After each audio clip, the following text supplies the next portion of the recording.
Voici comment construire une fondation par dalles. Une fondation avec des bordures et des dalles pour terrasse. Parfaite pour tout ce qui est petit et léger. Ce n'est pas aussi simple que tu le crois. Tu dois prévoir 2 jours. Selon la taille d'une fondation, tu y arriveras seul. Mais ça ira plus vite avec de l'aide. D'abord, tu dois planifier ton projet. Tu crées ensuite le support, tu poses la bordure et tu remblais le tout. Les dalles pour terrasse sont posées dessus. Pour terminer, du sable de jointement. Pour ce faire, tu as besoin de pierres de bordure et de dalles pour terrasse. De ballast, de béton sec et de gravier pour pavé. Ce dont tu as encore besoin figure sur notre liste de matériel et d'outils. Il suffit de la télécharger avant de commencer. Où doit aller ta fondation? Respecte les limites du terrain et les aspects pratiques, tels que le parcours du soleil.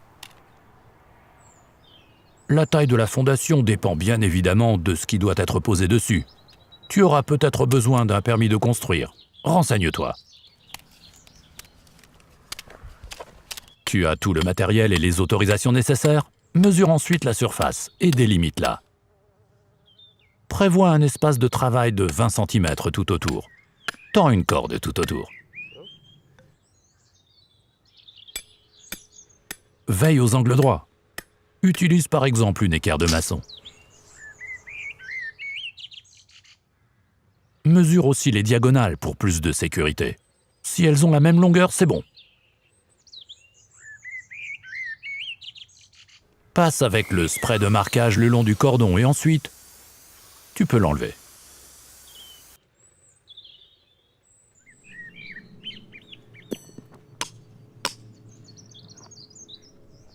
Vérifie si ton sol présente une pente. Pose simplement une règle de maçon sur le point le plus élevé, mets à niveau et mesure l'intervalle par rapport au sol sur chaque angle. La différence de hauteur maximale mesurée est déterminante pour la hauteur de tes bordures. Creuse maintenant toute la surface de base.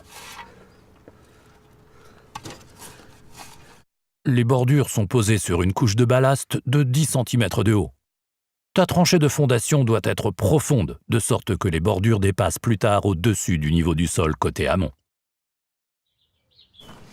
20 cm devrait suffire. Selon la qualité de la terre, ça vaut le coup de louer une mini-pelle.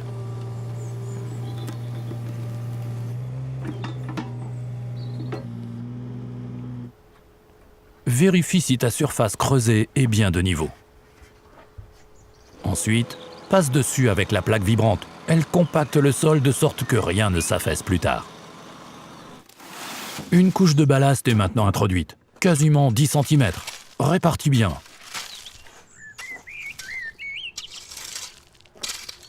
Et repasse encore dessus avec la plaque vibrante.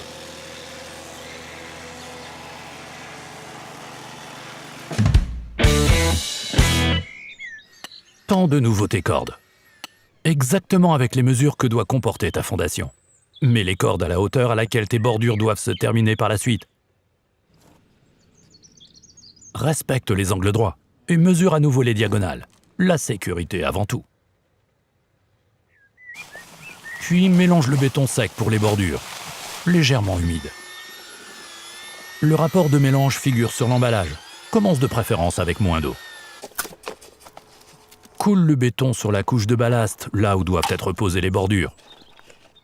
Encore un peu plus, la pierre va encore s'affaisser. Répartis uniformément le béton. Et voilà, la première bordure. Mets-la en position avec le marteau en caoutchouc, à la hauteur du cordon qui indique ton bord supérieur. Vérifie si ta pierre est de niveau et d'aplomb.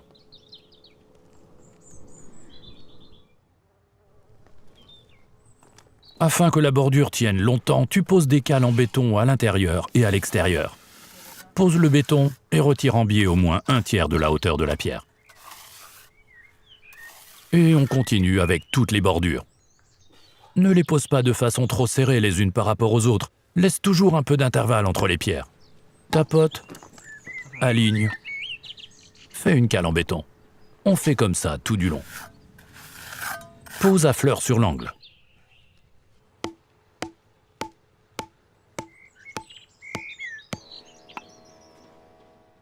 Tu devras probablement raccourcir des pierres. Il suffit de prendre les mesures et de découper avec la meuleuse d'angle.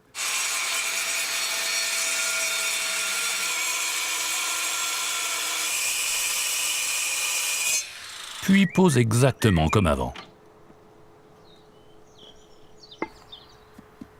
Et vérifie également tout l'alignement. Un jour de pause pour toi. Temps de séchage pour le béton.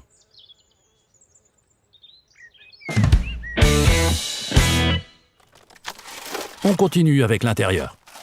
Introduis de nouveau du gravier.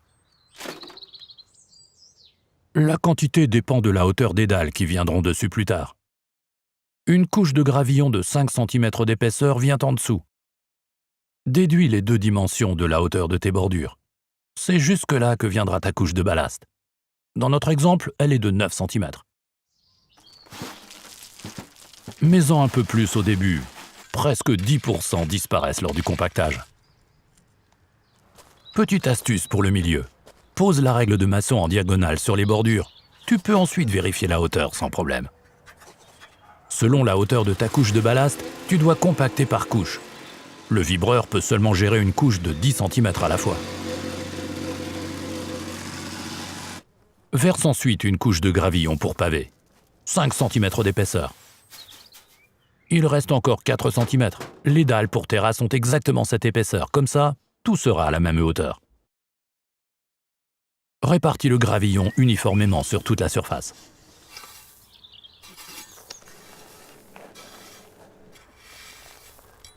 Afin que l'ensemble soit de niveau, construis une règle pour ragréage à partir de 2 règles de maçon. Transmets la hauteur de la latte la plus courte à une plus longue et fixe-la à l'aide d'étaux. Avec ça, tu retires ton lit de gravillon. Bien évidemment, tu pourrais également utiliser un profil en T découpé. S'il reste des petits trous, il suffit d'ajouter un peu de gravillon.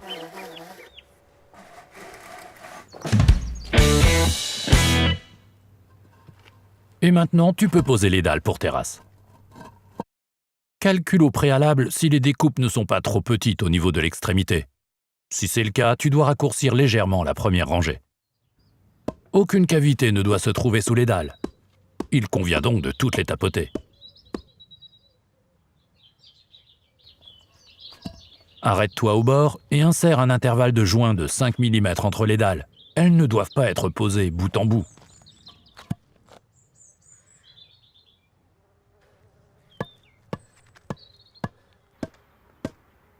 Vérifie régulièrement que tout est de niveau.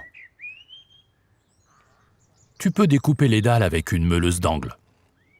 Prends les mesures, pense à l'intervalle des joints de 5 mm des 2 côtés.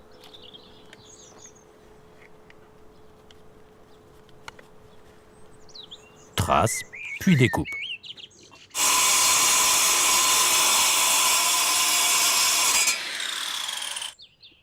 Tapote de nouveau et vérifie que tout est de niveau. Presque terminé.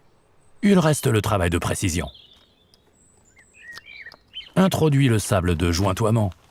Répartis-le grossièrement sur la surface. Balaye toujours en biais pour éviter que le sable ne ressorte directement. Tu fais ça aujourd'hui et tu recommences dans 2 ou 3 jours. Le sable ruisselle encore. Bon, fin du travail. Alors, toujours là ?